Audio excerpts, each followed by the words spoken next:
రసము మా డిన్నర్ కండి.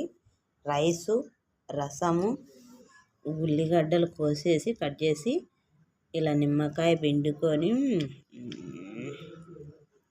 ఇలా నిమ్మకాయ అంతా పిండుకొని ఇలా కలుపుకొని రసంలోకి జారేసుకొని కొంచెం ఉల్లిగడ్డ ముక్కలు నిమ్మకాయ పిండుకొని సూపర్గా ఉంటుందండి. నిమ్మకాయ పిండుకొని ఉల్లిగడ్డలు తిన్నామంటే రసంలోకి సూపర్గా ఉంటుందండి.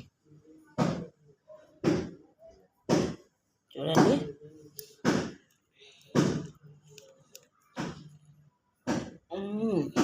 ఇప్పుడు అవి ఉల్లిగడ్డ ముక్కలు వేసుకున్నాం అండి. సూపర్గా ఉంటుందండి.